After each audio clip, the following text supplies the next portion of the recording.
اب بھی کوئی لیں گے تو فرمایا کہ خراسان کی طرف سے جھنڈے آئیں گے، انہیں کوئی روک نہیں سکے گا جب تک کہ یہاں نہ پہنچ جائیں اور یہاں ایلیا میں جا کر، یروشلم میں جا کر نصب نہ ہو جائیں۔ اس میں بھی ایک رول ہے پاکستان کا۔ میرے عرب کو آئی ٹھنڈی ہوا جہاں سے، میرا وطن وہی ہے، میرا وطن وہی ہے۔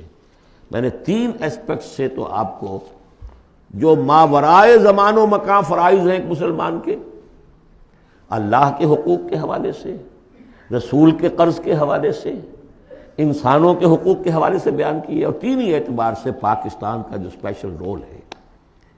ایک تو یہ کہ جو ہماری جینیسس آف پاکستان ہے، اس کی بنیاد کیا تھی، قرآن میں اس کا بھی ذکر ہے۔ آج جس صورت سے ہم دو چار ہیں، منافقت کے 3 اسپیکٹس، قرآن میں اس کا بھی ذکر ہے۔ جو معاشی ہمارے ہاں بدحالی آ چکی ہے، قرآن کا اس کا بھی ذکر ہے، جو سورہ سبا میں ہم نے دیکھ لیا۔ اور جو اندیشے ہیں، مزقناہم کل ممزق جعلناہم احادیث، کہ بس کہانیاں رہ جائیں گی، کبھی ایک ملک بنا تھا، قائم تھا، اس کا عین امکان موجود ہے۔ بلکہ بین الاقوامی ادارے تو اس کو کہتے ہیں کہ ہوگا، بڑی جلدی ہو جائے گا۔ پچھلے دنوں وہ رپورٹ شائع ہوئی تھی امریکہ کی فارن آفس کی رپورٹ، کہ اتنے سالوں کے بعد پاکستان نام سے کوئی ملک دنیا میں نہیں ہوگا۔ اب میں چاہتا ہوں ذرا پازیٹیو سائڈ دکھاؤں، ہمارے پاس کچھ ایسٹس بھی ہیں یا نہیں۔ پہلی بات یہ ہے کہ چاہے کتنا ہی متزلزل ہے، کچھ ہے، پاکستان کے دستور میں اسلام جتنا آ گیا ہے،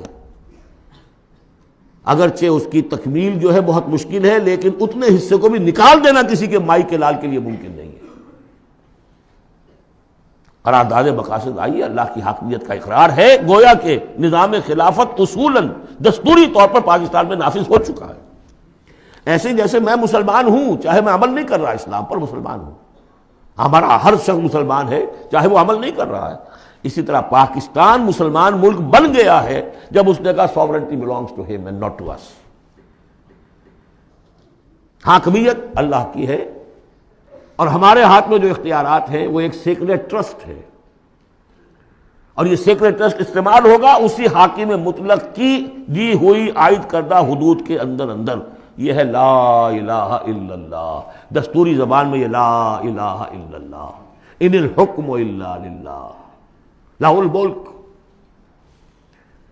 پھر یہ کہ ایک بہت بڑا ایسٹ یہ ہے، بہت سی تحریکوں، بہت سے مصنفین، علامہ اقبال، مولانا مودودی اور بھی بہت سے مصنفین کی مسائل سے پاکستان میں جوان، ادھیڑ اور بوڑھے عمر کے لوگوں کی بہت بڑی تعداد ہے جو 2 چیزیں ان کے اندر موجود ہیں۔ نمبر 1، انہیں یہ معلوم ہو چکا ہے کہ ہمارا دین اسلام دین ہے، مذہب نہیں ہے، یہ پوری زندگی کا دین ہے، معلوم ہے۔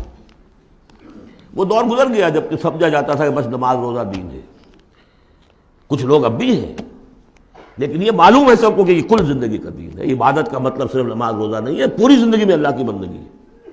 وہ تصور دی ہاتھ سے دے کر اگر آزاد ہو ملت ہے، ایسی تجارت میں مسلمان کا خسارہ۔ ہوئی دین و دنیا میں جس دم جدائی، حبس کی امیری حبس کی وزیری، جدا ہو دین سیاست سے تو رہ جاتی ہے چنگیزی۔ یہ اقبال کا پیغام تھا، وحدت دین و دنیا، دنیا کو تابع کرنا ہے دین کے۔ اور یہ کہ بہت سے لوگوں کے دلوں میں اس کی امنگ بھی ہے، خواہش بھی ہے، جذبہ بھی ہے۔ افسوس صرف یہ ہے کہ ایک تو بٹے ہوئے ہیں بہت، اپنی سیاسی مصلحتوں میں اس کو پیچھے رکھ کر اپنی پارٹی، اپنی شخصیت، اس کو ابھارنے کی فکر ہے۔ ایک خلط مبحث بہت تھا کہ کیسے دین یہاں لائیں، غلطی سے یہ سمجھا کہ الیکشن میں حصہ لو، ووٹ مل جائیں گے تو اسلام نافذ کر دیں گے۔ لیکن اس میں میں سمجھتا ہوں کہ اب بہت حد تک کمی ہو گئی ہے، تمام مذہبی جماعتیں یہ سمجھ چکی ہیں الیکشن کے ذریعے سے یہاں کچھ نہیں ہو سکتا، اسلام نہیں آ سکتا۔ تیسرے یہ کہ ایک عظیم قرآنی تحریک الحمدللہ اس ملک کے اندر قائم ہوئی اور چلی۔ کبھی سنا تھا؟ اپنے بڑوں سے پوچھ لیجئے، کبھی 6 گھنٹے بھی نماز تراویح کے لیے لوگ کسی مسجد میں رہے؟ پورا قرآن کا ترجمہ، درس قرآن کی محفلیں، 500 700 آدمی جمع ہیں، جبکہ کوئی سیاسی نعرہ نہیں، کوئی اختلافی بات نہیں۔ جو لوگ رہے یہاں پر 25 دن، جنہوں نے مجھے سنا ہے، کہیں کوئی اختلافی فرقے وارانہ کوئی بات؟ قرآن ایز سچ، قرآن سمجھو۔ یہ تحریک جو ہندوستان میں شروع ہوئی تھی شاہ ولی اللہ دہلوی سے، الفاظ الکبیر انہوں نے لکھی، قرآن کا ترجمہ فارسی میں کیا، ان کے 2 بیٹوں نے اردو میں اس سے پہلے ترجمہ کرنا گناہ سمجھتے تھے لوگ.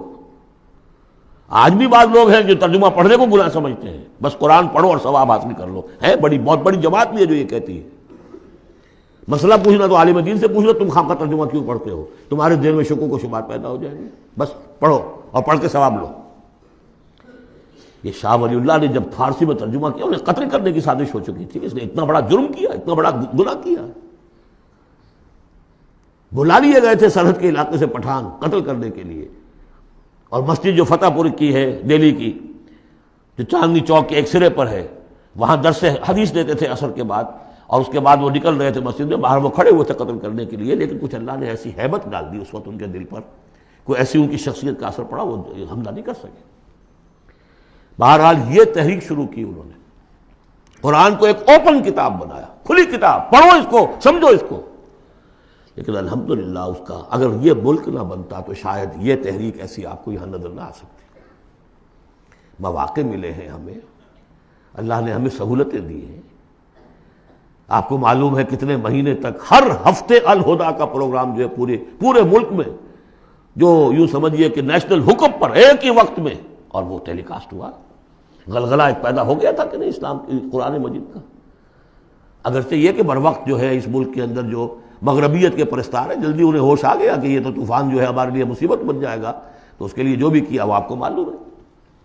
مجھے اس سے کوئی غرض نہیں، ویڈیوز ہیں، آڈیوز ہیں، میری دعوت پھیل رہی ہے دنیا میں جہاں چلے جائیے آپ، جہاں اردو پڑھنے والے. اور اب تو میں نے 3-4 سال سے انگریزی کی ٹانگ توڑنی شروع کر دی ہے. امریکہ جاتا ہوں تو انگریزی کا، اس لیے کہ پہلے میں یہاں تو گھبراتا ہوں انگریزی میں تقریر کرتے ہوئے. یہاں کے لوگ بڑے حساس ہوتے ہیں کہ ذرا یہ لفظ انہوں نے ٹھیک نہیں بولا، اب وہ مسکرائیں گے. ان کے اپنے اپنے ایکسنٹ ہیں، اپنے اپنا ہے، وہ کیا بول رہے ہوتے ہیں، اور ان کی توجہ ہوتی ہے سننے کے لیے یہ کہہ کیا رہے. تو الحمدللہ کہ اب تو میں جاتا ہوں تو 1.5 مہینے میں ایک دفعہ، پچھلی مرتبہ میری ایک تقریر اردو میں ہوئی ایک جگہ پر، باقی سب انگریزی میں. پورا یہ میسج انگریزی میں جا چکا ہے عربوں کو، لوکل وہاں کے افرو امریکنز کو. پھر وہاں سے ہو کر مختلف، وہ تو نرس سینٹر ہے امریکہ اس وقت، وہاں سے جہاں جہاں وہ چیز پہنچ رہی ہے. تو اب اس کا کوئی نتیجہ انشاءاللہ نکلے گا، اور اس کا مرکز اللہ نے اس ملک کو بنایا. یہ ہمارے وہ ایسٹس ہیں کہ جو ہمارے پاس ہیں، ہمیں دیکھ لینا چاہیے ہمارے کچھ ہے بھی کہ نہیں. فاتقوا اللہ ما استطعتم. لیکن یہ کہ یہ معلوم ہو ہمارے ملک کی بھی بقا اسی میں ہے، اس کا استحکام بھی اسی میں ہے. یہ کشتی ڈوبتی ہے تو ہم ڈوبیں گے، یہ تیرتی ہے تو ہم تیریں گے. خالص دنیاوی اعتبار سے بھی سوچنے کی بات ہے. اور پھر یہ کہ اللہ کے ساتھ وعدہ خلافی کی اس سے کہیں زیادہ سزا کہیں مل نہ جائے. مشرقی پاکستان جب علیحدہ ہوا تھا کتنی بڑی سزا ملی تھی. 93,000 قیدی مسلمان قوم کا اس ہندو کے پاس جس پر کہیں 800 برس حکومت کی، کہیں 1000 برس حکومت کی. بیڑوں بکریوں کی طرح انہیں ٹرکوں میں لاد کے لے کر گئے ہیں، جیسے ڈیرہ غازی خاطر بکریاں اور بھیڑیں آتی ہیں لاہور میں ذبح ہونے کے لیے. ٹائیگر جرنیل اور اپنا جو ہے پستول پیش کر رہا ہے، یؤتوا الجزیۃ عن ید وہم صاغرون. اور اندرا گاندھی کو کہنے کا موقع ملا We have avenged our 1000 years defeat. اور ہم نے 2 قومی نظریے کو بے آف بنگال میں غرق کر دیا ہے. پاکستان میں جس طرح بھارتی پکچروں کے ویڈیو دیکھے جاتے ہیں اور جس طرح وہ سنا جاتے ہیں پروگرام، وہ کالونائز تو ہم کر چکے ہیں. Bharat has already colonized Pakistan. Culture پر قبضہ انہوں نے کر لیا ہوگا تو بتایا کیا گیا آپ کے پاس. یہ سونیا گاندھی کا بیان تھا. تو غور کر لیجئے، ایک کام یہ کہ ہر شخص لگے سوچے یہ میری زندگی اور موت کا مسئلہ ہے، یہ میرے دین کا فرض عین ہے، یہ میرے اللہ کا حق ہے، یہ مجھ پر میرے رسول کا حق ہے، یہ مجھ پر پوری نوع انسانی کا حق ہے، یہ مجھ پر میرے وطن کا حق ہے، میرے ملک کا حق ہے، میری 400 برس کی تاریخ کا حق ہے. اور جو بھی خبریں دی ہیں محمد رسول اللہ صلی اللہ علیہ وسلم، ان سے بھی میرے اندر یہ جذبہ پیدا ہو جانا چاہیے کہ ان کی صداقت کو ثابت کرنے کے لیے تن من دھن لگا دوں. اور آخری بات، وَعَلَىٰ أَن نَّقُولَ بِالْحَقِّ أَيْنَمَا كُنَّا لَا نَخَافُ فِي اللَّهِ لَوْمَةَ لَائِمٍ. اخیر میں نے جو آیتیں شروع میں پڑھی تھی، درمیانی آیت کا ترجمہ تو میں نے کر دیا تھا، اس سے پہلے کی 2 آیتیں اور اس کے بعد کی 2 آیتوں کا ترجمہ اور سن لیجئے. یہ پکار جو آج آپ کے سامنے آئی ہے اس کے حوالے سے سنیے. یا ایھا الذین آمنوا استجیبوا للہ وللرسول اذا دعاکم لما یحییکم. اہل ایمان، لبیک کہو اللہ اور اس کے رسول کی پکار پر جبکہ وہ تمہیں پکاریں جس چیز کے کہ تمہیں زندگی ملے گی۔ بظاہر موت نظر آتی ہے غزوہ بدر سے پہلے، لیکن اس سے زندگی مل رہی ہے۔ وَاعْلَمُوا أَنَّ اللَّهَ يَحُولُ بَيْنَ الْمَرْءِ وَقَلْبِهِ، اور اگر حق کے واضح ہو جانے کے بعد انسان اسے قبول نہ کرے تو ایک وقت آتا ہے اللہ حائل ہو جاتا ہے بندے کے اور اس کے دل کے درمیان، وَأَنَّهُ إِلَيْهِ تُحْشَرُونَ، اور پھر اسی کی طرف تم جمع کر دیے جاؤ گے۔ وَاتَّقُوا فِتْنَةً لَا تُصِيبَنَّ الَّذِينَ ظَلَمُوا مِنكُمْ خَاصَّةً، اور ڈرو اس عذاب سے، اس فتنے سے جب آئے گا تو صرف گناہگاروں کو لپیٹ میں نہیں لے گا، گندم کے ساتھ بھس نہیں پسے گا، گل بھی پسے گا۔ وَاعْلَمُوا أَنَّ اللَّهَ شَدِيدُ الْعِقَابِ، اور جان لو اللہ سزا دینے میں بہت سخت ہے۔ پھر وہ آیت آئی تھی وَاذْكُرُوا، ذرا یاد کرو، إِذْ أَنْتُمْ قَلِيلٌ مُسْتَضْعَفُونَ فِي الْأَرْضِ تَخَافُونَ أَنْ يَتَخَطَّفَكُمُ النَّاسُ فَآوَاكُمْ وَأَيَّدَكُمْ بِنَصْرِهِ وَرَزَقَكُمْ مِنَ الطَّيِّبَاتِ لَعَلَّكُمْ تَشْكُرُونَ۔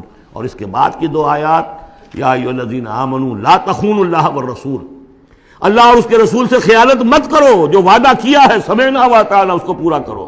وَتَخُونُوا أَمَانَاتِكُمْ، اپنی امانتوں کے اندر بھی خیانت نہ کرو۔ اور جان لیجئے ہمارے پاس یہ پاکستان سلطنت خدا داد سب سے بڑی امانت ہے اس وقت۔ وَاعْلَمُوا أَنَّمَا أَمْوَالُكُمْ وَأَوْلَادُكُمْ فِتْنَةٌ، اور جان لو تمہیں یہی ڈر ہے، اولاد اور مال صرف یہی روکتے ہیں، یہی بیڑیاں پڑی ہیں۔ وَاعْلَمُوا أَنَّمَا أَمْوَالُكُمْ وَأَوْلَادُكُمْ فِتْنَةٌ، جان لو کہ تمہارے اموال اور اولاد تمہارے لیے فتنہ ہے۔ وَأَنَّ اللَّهَ عِندَهُ أَجْرٌ عَظِيمٌ، اور یقیناً اللہ ہی کے پاس اجر عظیم ہے۔ بارک اللہ لی ولکم فی القرآن العظیم ونفعنی وإیاکم بالآیات والذکر الحکیم۔